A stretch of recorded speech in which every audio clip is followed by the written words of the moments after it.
شہد میں قدرت نے شفا رکھی ہے، اس میں مختلف بیماریوں کے علاج بھی ہے، مگر شہد شفا کے ساتھ ساتھ ایک بہترین غذا بھی ہے۔ اکثر لوگ صبح ناشتے میں شہد کو خاص طور پر استعمال کرتے ہیں۔ چترال اور پڑوسی اضلاع غزر، ہنزا وغیرہ کے آب و ہوا اور یہاں کے پھول شہد کی مکھیوں کے لیے پسندیدہ خوراک ہے۔ شہد کی مکھیاں ان پھولوں سے رس چوس کر اس سے شہد بناتے ہیں۔ شہد کی مکھیاں جنگلوں کی درختوں میں اپنے چتے بناتے ہیں، مگر زبانی کے کاروبار کرنے والے لوگ انہیں لکڑی کی پیٹیوں میں پالتے ہیں۔ ان میں سے ہر پیٹی میں ایک ملکہ ہوتی ہے جو پورے نظام کو قابو رکھتی ہے۔ یہ ملکہ کسی بھی مکھی کو گند اندر لانے کی اجازت نہیں دیتی۔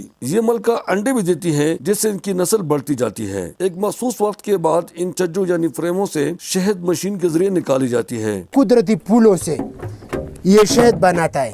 یہ جب اس کے خوراک سے جو بچ جاتا ہے یہ ہم اس سے شہد حاصل کرتے ہیں۔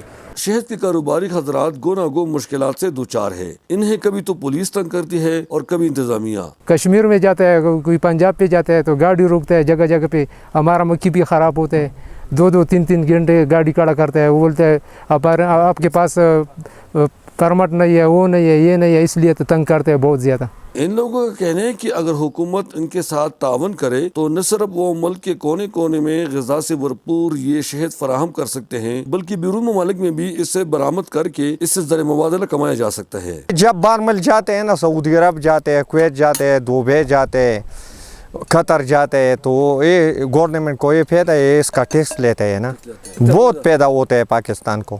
شہد کی اس پاکیزہ اور صحت مند صنعت کو اگر ترقی دی جائے تو اس سے یقینی طور پر ملک سے بے روزگاری اور غربت کا خاتمہ کیا جا سکتا ہے۔ شہد کے کاروبار کرنے والے لوگوں کا کہنا ہے کہ اگر ان کے ساتھ حکومتی ادارے تعاون کرے تو کافی حد تک ملک سے بے روزگاری اور غربت کا خاتمہ ہو سکتا ہے۔ احمد زادہ گل، محمد فاروقی، چترال۔